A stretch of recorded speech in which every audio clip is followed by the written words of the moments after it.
ಯಾರಲ್ಲಿ ಕೋಪ ಇರುತ್ತೋ ಅವರಲ್ಲಿ ತಾಳ್ಮೆ ಇರೋದಿಲ್ಲ. ಸರಿ ತಪ್ಪುಗಳನ್ನು ಅರ್ಥ ಮಾಡಿಕೊಳ್ಳುವಂಥ ತಿಳುವಳಿಕೆ ಮನೋಭಾವ ಇರೋದಿಲ್ಲ. ಸಡನ್ ಆಗಿ ಒಂದು ಕ್ಷಣದ ಕೋಪದಿಂದ ತಮ್ಮ ಜೀವನವನ್ನೇ ಹಾಳು ಮಾಡಿಕೊಡುವಂಥ ಸಂದರ್ಭ ಪ್ರತಿಯೊಬ್ಬರಲ್ಲೂ ಆಗಿರುತ್ತದೆ ಅಥವಾ ಆಗಬಹುದು. ಹಾಗಾಗಿ ಇವತ್ತಿನ ವಿಡಿಯೋದಲ್ಲಿ ನಾನು ನಿಮಗೆ ಈ ಕೋಪವನ್ನು ಯಾವ ರೀತಿ ಉಸಿರಾಟ ಕ್ರಮದ ಮೂಲಕ ಕೆಲವೊಂದಿಷ್ಟು ಪ್ರಾಣಾಯಾಮದ ಮೂಲಕ ಕೋಪವನ್ನು ಕಡಿಮೆ ಮಾಡ್ಕೊಳ್ಬೇಕು ಎನ್ನುವಂಥದ್ದನ್ನು ನಿಮಗೆ ಇವತ್ತಿನ ವಿಡಿಯೋದಲ್ಲಿ ತಿಳಿಸ್ಕೊಡ್ತಾ ಹೋಗ್ತೀನಿ.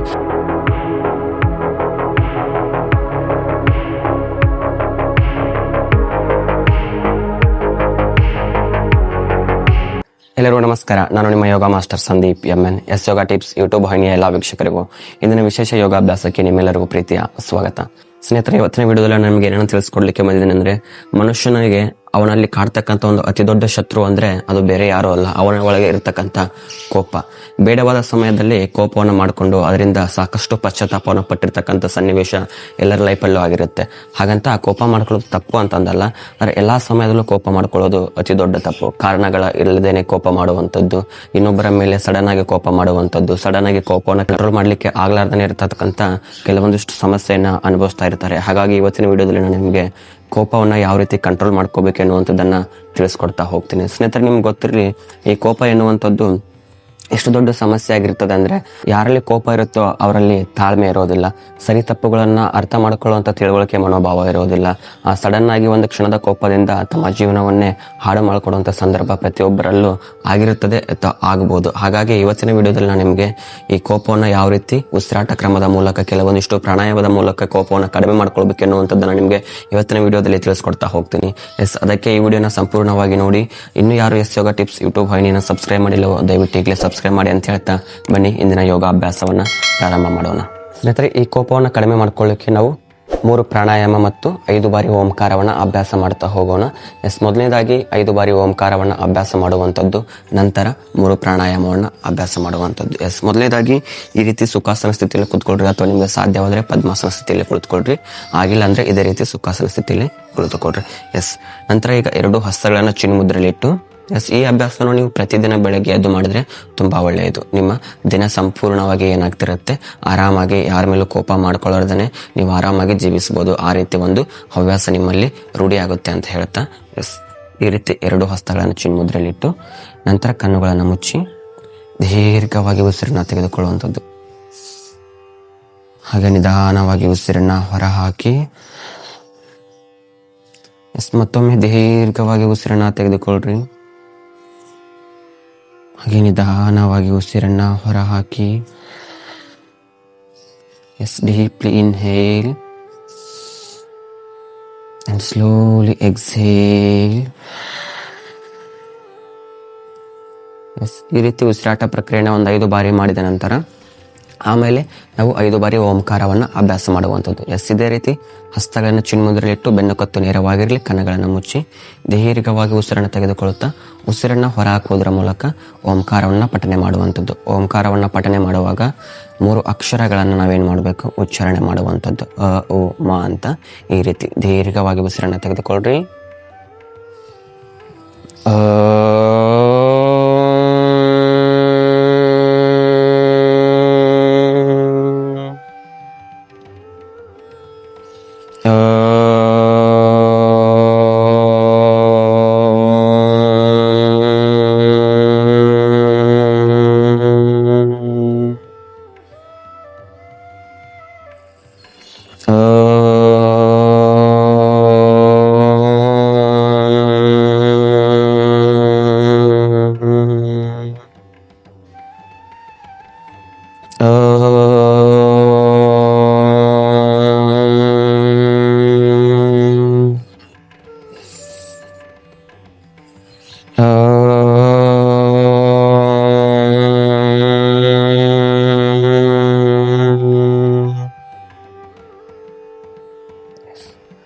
ಈ ರೀತಿ 5 ಬಾರಿ ಓಂಕಾರವನ್ನು ಹೇಳಿದ ನಂತರ ಮತ್ತೊಮ್ಮೆ ಮನಸ್ಸನ್ನು ಸಂಪೂರ್ಣವಾಗಿ ಉಸಿರಾಟದ ಮೇಲೆ ಕೇಂದ್ರೀಕರಿಸ್ತಾ ಸಂಪೂರ್ಣವಾಗಿ ಮನಸ್ಸನ್ನು ಗಮನಿಸಿ ದೇಹದಲ್ಲಿ ಮತ್ತು ಮನಸ್ಸಲ್ಲಿ ಆಗ್ತಕ್ಕಂಥ ಬದಲಾವಣೆಯನ್ನು ಗಮನಿಸ್ತಾ ದೀರ್ಘವಾಗಿ ಉಸಿರನ್ನ ತೆಗೆದುಕೊಳ್ಳ್ರಿ.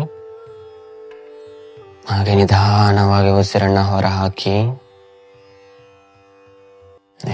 Deeply inhale and slowly exhale.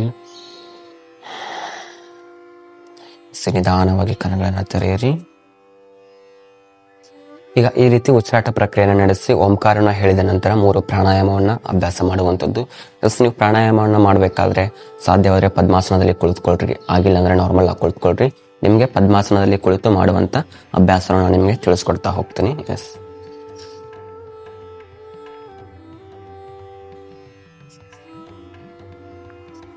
ಈ ರೀತಿ ಪದ್ಮಾಸನದಲ್ಲಿ ಕುಳಿತ ನಂತರ ಈ 3 ಪ್ರಾಣಾಯಾಮ ಮಾಡೋದ್ರಿಂದ ಅದ್ಭುತ ಲಾಭಗಳಿರ್ತವೆ. ಆ ಲಾಭಗಳು ಏನಂತ ನಾನು ಪ್ರಾಣಾಯಾಮ ಮಾಡ್ತಾ ನಿಮಗೆ ತಿಳಿಸ್ಕೊಡ್ತಾ ಹೋಗ್ತೀನಿ. ಎಸ್, ಮೊದಲನೇದಾಗಿ ನಾನು ನಿಮಗೆ ಆ ಚಂದ್ರಭೇದನ ಪ್ರಾಣಾಯಾಮವನ್ನು ಅಭ್ಯಾಸ ಯಾವ ರೀತಿ ಮಾಡಬೇಕೆನ್ನೋದನ್ನು ತಿಳಿಸ್ಕೊಡ್ತಾ ಹೋಗ್ತೀನಿ. ಎಸ್, ಚಂದ್ರಭೇದನ ಪ್ರಾಣಾಯಾಮ ಮಾಡೋದ್ರಿಂದ ಏನಾಗುತ್ತೆ, ನಮ್ಮ ದೇಹದಲ್ಲಿ ಸಿಂಪಥೆಟಿಕ್ ನರ್ವಸ್ ಸಿಸ್ಟಮ್ ಏನಾಗುತ್ತೆ ಡೌನ್ ಆಗುತ್ತೆ, ಪ್ಯಾರಾಸಿಂಪಥೆಟಿಕ್ ನರ್ವಸ್ ಸಿಸ್ಟಮ್ ಏನಾಗುತ್ತೆ ಆಕ್ಟಿವ್ ಆಗಿ ನಮ್ಮ ದೇಹ ಕೂಲ್ ಆ್ಯಂಡ್ ಕಾಮ್ ಆಗಿ ಇರಲಿಕ್ಕೆ ಹೆಲ್ಪ್ ಮಾಡುವಂಥದ್ದು. ಸದಾ ಕಾಲ ಶಾಂತ ಮನೋಭಾವದಿಂದ ಇರಲಿಕ್ಕೆ ಈ ನರ್ವಸ್ ಸಿಸ್ಟಮ್ ಹೆಲ್ಪ್ ಮಾಡುವಂಥದ್ದು. ಎಸ್, ಈ ಪ್ಯಾರಾಸಿಂಪಥೆಟಿಕ್ ನರ್ವಸ್ ಸಿಸ್ಟಮ್ ಅನ್ನೋದೇನಿರುತ್ತೆ ಇದು ನಮ್ಮ ಲೆಫ್ಟ್ ನಾಸ್ಟ್ರಲ್ಗೆ ಕನೆಕ್ಟ್ ಆಗಿರ್ತಕ್ಕಂಥದ್ದು. ನಂತರ ಆ ಸಿಂಪಥೆಟಿಕ್ ಅಂದ್ರೆ ಈ ಕೋಪ ಜಾಸ್ತಿ ಇರ್ತಕ್ಕಂಥ ಏನಾಗಿರುತ್ತೆ ಈ ನರ್ವಸ್ ಸಿಸ್ಟಮ್ ನಮ್ಮ ರೈಟ್ ನಾಸ್ಟ್ರಲ್ಗೆ ಕನೆಕ್ಟ್ ಆಗಿರುವಂಥದ್ದು. ಹಾಗಾಗಿ ನಾವು ಜಾಸ್ತಿ ಏನು ಮಾಡಬೇಕು, ಲೆಫ್ಟ್ ನಾಸ್ಟ್ರಲಿಂದ ಉಸಿರಾಟವನ್ನು ಮಾಡಿದ್ರೆ ಅಂದ್ರೆ ಈ ಚಂದ್ರಭೇದನ ಮಾಡೋದ್ರಿಂದ ಲೆಫ್ಟ್ ನಾಸ್ಟ್ರಲಿಂದ ಉಸಿರಾಟ ಪ್ರಕ್ರಿಯೆನ ಮಾಡಬೇಕಾಗಿರುತ್ತೆ. ಹಾಗಾಗಿ ಅದನ್ನು ಮಾಡೋದ್ರಿಂದ ಏನಾಗುತ್ತೆ, ಸಂಪೂರ್ಣವಾಗಿ ದೇಹ ಮನಸ್ಸು ಕೂಲ್ ಆ್ಯಂಡ್ ಕಾಮ್ ಆಗಿ ಶಾಂತದಿಂದ ಇರಲಿಕ್ಕೆ ಹೆಲ್ಪ್ ಮಾಡುವಂಥದ್ದು. ಎಸ್, ಮೊದಲನೇದಾಗಿ ಈ ಚಂದ್ರಭೇದನ ಪ್ರಾಣಾಯಾಮನ ಈ ರೀತಿ ಅಭ್ಯಾಸ ಮಾಡುವಂಥದ್ದು. ನಿಮ್ಮ ಎಡ ಹಸ್ತವನ್ನು ಚಿನ್ ಮುದ್ರೆಲಿಟ್ಟು ಬಲ ಹಸ್ತವನ್ನು ಈ ರೀತಿ ನಾಸಿಕಾಗ್ರ ಮುದ್ರೆಲಿಡಿ. ನಂತರ ನಿಮ್ಮ ಈ ಥಂಬ್ ಫಿಂಗರ್ ಇಂದ ರೈಟ್ ನಾಸ್ಟ್ರಲ್ನ ಕ್ಲೋಸ್ ಮಾಡಬೇಕು. ಎಸ್, ಮತ್ತೆ ನಾವೇನು ಮಾಡಬೇಕು, ಇನ್ಹೇಲ್ ಅನ್ನ ಲೆಫ್ಟ್ ನಾಸ್ಟ್ರಲಿಂದ ಮಾಡುವಂಥದ್ದು ಇಡ ನಾಡಿಯಿಂದ. ಮತ್ತೆ ಲೆಫ್ಟ್ ನಾಸ್ಟ್ರಲ್ನ ಕ್ಲೋಸ್ ಮಾಡಿ exhale through the right nostril. Yes, again inhale through the left nostril and exhale through the right nostril. ಮತ್ತೆ ಎಡ ಮೂಗಿನ ಹೊಳ್ಳೆಯಿಂದ ಉಸಿರನ್ನ ತೆಗೆದುಕೊಳ್ಳ್ರಿ. ಹಾಗೆ ಬಲ ಮೂಗಿನ ಹೊಳ್ಳೆಯಿಂದ ಉಸಿರನ್ನ ಹೊರ ಹಾಕಿ. ಈ ರೀತಿ ಅಭ್ಯಾಸ ಮಾಡುವಂಥದ್ದು. ಎಷ್ಟು ಸಾಧ್ಯವಾಗುತ್ತೋ ಅಷ್ಟು ದೀರ್ಘವಾಗಿ ಲೆಫ್ಟ್ ನಾಸ್ಟ್ರಲಿಂದ ಇನ್ಹೇಲ್ ಮಾಡಿ, ರೈಟ್ ನಾಸ್ಟ್ರಲಿಂದ ಎಕ್ಸೇಲ್ ಮಾಡಿ. ಈ ರೀತಿ ಒಂದು ಬಾರಿ ನೋಡಿ.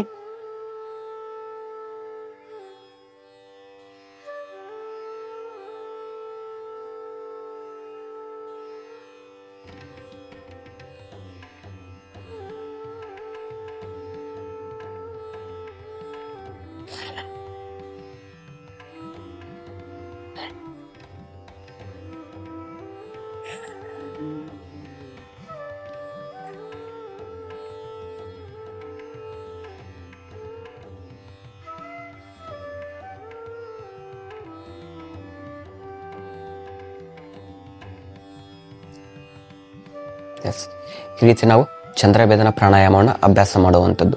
ಲೆಫ್ಟ್ ನಾಸ್ಟ್ರಲಿಂದ ಇನ್ಹೇಲ್ ಮಾಡಬೇಕು, ರೈಟ್ ನಾಸ್ಟ್ರಲಿಂದ ಎಕ್ಸೇಲ್ ಮಾಡಬೇಕು. ಇದೇ ರೀತಿ ಒಂದು 5 ರಿಂದ 10 ಬಾರಿ ಅಥವಾ ಜಾಸ್ತಿ ಪ್ರಮಾಣದಲ್ಲಿ ನೀವು ಅಭ್ಯಾಸ ಮಾಡುವಂಥದ್ದು.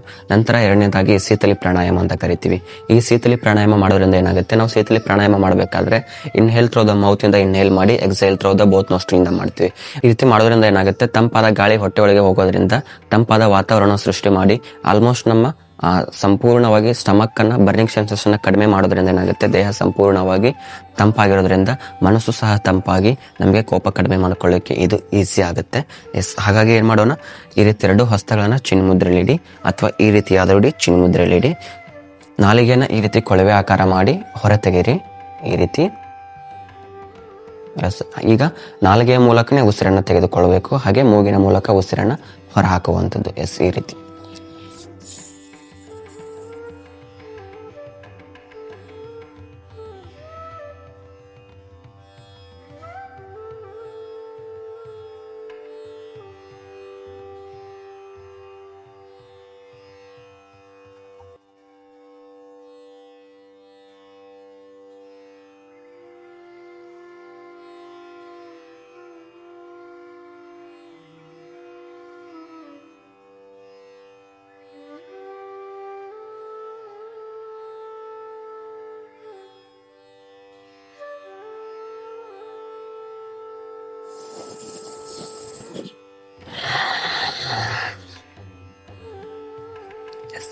ಈ ರೀತಿ ಶೀತಲಿ ಪ್ರಾಣಾಯಾಮವನ್ನು ನಾವೇನ್ ಮಾಡಬೇಕು, 5 ರಿಂದ 10 ಬಾರಿ ಅಭ್ಯಾಸ ಮಾಡಬೇಕು.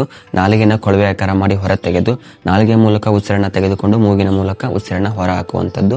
ಇದು ಶೀತಲಿ ಪ್ರಾಣಾಯಾಮ ಅಂತ ಕರಿತೀವಿ. ನಂತರ ನಾವು ಮಾಡ್ತಕ್ಕಂಥ ಪ್ರಾಣಾಯಾಮ ಅಂದ್ರೆ ಭ್ರಾಮರಿ ಪ್ರಾಣಾಯಾಮ, ಷಣ್ಮುಖಿ ಮುದ್ರೆ ಅಂತ ಕರಿತೀವಿ. ಷಣ್ಮುಖಿ ಮುದ್ರೆನ ಬಳಕೆ ಮಾಡಿ ಈ ಭ್ರಾಮರಿ ಪ್ರಾಣಾಯಾಮವನ್ನ ಅಭ್ಯಾಸ ಮಾಡುವಂಥದ್ದಾಗಿರುತ್ತೆ. ಎಸ್, ಈ ರೀತಿ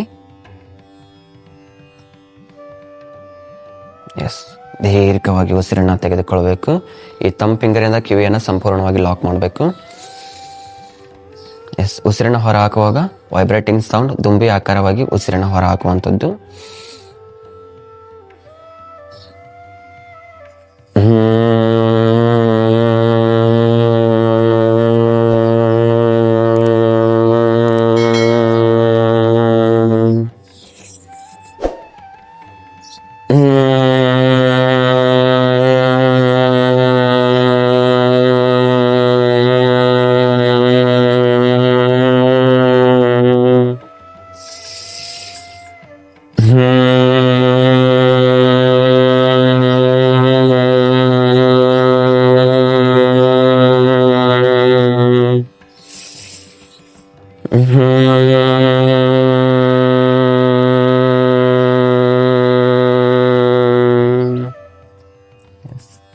ಈ ರೀತಿ ಭ್ರಾಮರಿ ಪ್ರಾಣಾಯಾಮನ ಅಭ್ಯಾಸ ಮಾಡಿದ ನಂತರ ಮತ್ತೊಂದಿಷ್ಟು ಬಾರಿ ದೀರ್ಘವಾಗಿ ಉಸಿರನ್ನು ತೆಗೆದುಕೊಳ್ಳುತ್ತಾ ಹಾಗೆ ನಿಧಾನವಾಗಿ ಉಸಿರನ್ನು ಹೊರ ಹಾಕ್ತಾ ಮನಸ್ಸು ಮತ್ತು ದೇಹವನ್ನು ಸಂಪೂರ್ಣವಾಗಿ ವಿಶ್ರಾಂತಿಗೊಳಿಸುವಂಥದ್ದು.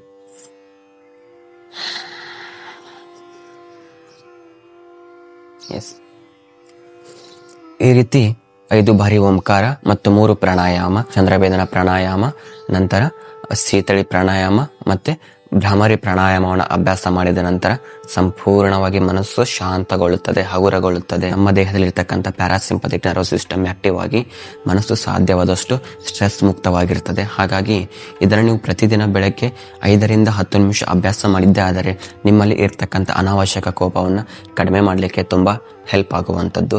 ಎಸ್, ಇದನ್ನು ನಾವು ಬೆಳಗ್ಗೆ ಮಾಡೋದಾಯಿತು. ಮತ್ತು ನಮಗೆ ಕೋಪ ಬಂದಾಗ ಸಡನ್ ಆಗಿ ಕೋಪವನ್ನು ಯಾವ ರೀತಿ ನಿಯಂತ್ರಣ ಮಾಡ್ಕೊಳ್ಬೇಕು ಎನ್ನುವಂಥದ್ದನ್ನು ನೋಡೋದಾದರೆ, ಎಸ್, ನಿಮಗೆ ಸಡನ್ ಆಗಿ ಕೋಪ ಬರುವಂಥದ್ದು, ಅವಶ್ಯಕತೆ ಇಲ್ಲಾರ್ದೇ ಕೋಪ ಬರುವಂಥದ್ದು, ಅವಾಗ ಏನು ಮಾಡಿ ನಿಮ್ಮ ಮನಸ್ಸನ್ನು ಸಂಪೂರ್ಣವಾಗಿ ಉಸಿರಾಟದ ಮೇಲೆ ಕೇಂದ್ರೀಕರಿಸಿ.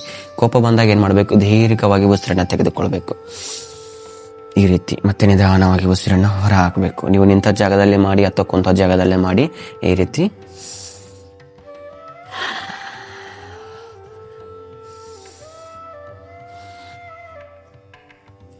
ಸಡನ್ ಆಗಿ ನೀವೇನು ಮಾಡುವಂಥದ್ದು, ಉಸಿರಾಟ ಪ್ರಕ್ರಿಯೆಯನ್ನು ಆರಂಭಿಸಿದಾಗ ಏನಾಗತಕ್ಕಂಥದ್ದು, ನಿಮ್ಮ ಉಸಿರಾಟ ಪ್ರಕ್ರಿಯೆ ಸಡನ್ ಆಗಿ ಕಾಮ್ ಆಗುವಂಥದ್ದು, ನಿಮ್ಮ ಬ್ಲಡ್ ಸರ್ಕ್ಯುಲೇಷನ್ ಕಾಮ್ ಆಗುವಂಥದ್ದು, ನಿಮ್ಮ ಹಾರ್ಟ್ ಬೀಟ್ ಕಾಮ್ ಆಗುವಂಥದ್ದು. ಅದನ್ನು ಮಾಡೋದ್ರಿಂದ ಏನಾಗುತ್ತೆ, ಸಡನ್ ಆಗಿ ನಿಮಗೆ ಕೋಪ ಎಲ್ಲ ನಿವಾರಣೆ ಆಗುತ್ತೆ. ಇದನ್ನು ನೀವು ಇನ್ಸ್ಟೆಂಟ್ ಆಗಿ ಮಾಡುವಂಥದ್ದು. ಎಸ್, ನೋಡಿದ್ರಲ್ಲ ಸ್ನೇಹಿತರೆ, ಇವತ್ತಿನ ಯೋಗಾಭ್ಯಾಸದಲ್ಲಿ ನಾನು ನಿಮಗೆ ಉಸಿರಾಟ ಕ್ರಮದ ಮೂಲಕ ಯಾವ ರೀತಿ ಕೋಪವನ್ನು ಕಡಿಮೆ ಮಾಡ್ಕೊಳ್ಬೇಕು ಮತ್ತು ಸಡನ್ ಆಗಿ ಕೋಪ ಬಂದಾಗ ಯಾವ ರೀತಿ ಕೋಪವನ್ನು ಕಡಿಮೆ ಮಾಡ್ಕೊಳ್ಬೇಕು ಎನ್ನುವಂಥದ್ದನ್ನು ತಿಳಿಸ್ಕೊಟ್ಟಿದ್ದೇನೆ. ಎಸ್, ಇದೇ ರೀತಿ ಹೆಚ್ಚಿನ ಮಾಹಿತಿಗಾಗಿ ಎಸ್ ಯೋಗ ಟಿಪ್ಸ್ ಯೂಟ್ಯೂಬ್ ವಾಹಿನಿನ ಸಬ್ಸ್ಕ್ರೈಬ್ ಮಾಡಿ, ಈ ವಿಡಿಯೋನ ಇತರರೊಂದಿಗೆ ಹಂಚಿಕೊಳ್ಳಿ ಮತ್ತು ನಿಮ್ಮ ಅನಿಸಿಕೆಯನ್ನು ಕಮೆಂಟ್ ಬಾಕ್ಸಲ್ಲಿ ಕಮೆಂಟ್ ಮಾಡಿ ಮತ್ತು ವಿಡಿಯೋನ ಲೈಕ್ ಮಾಡಿ ಅಂತ ಹೇಳ್ತಾ ಎಲ್ಲರಿಗೂ ಒಳ್ಳೆಯದಾಗಲಿ. ಧನ್ಯವಾದಗಳು.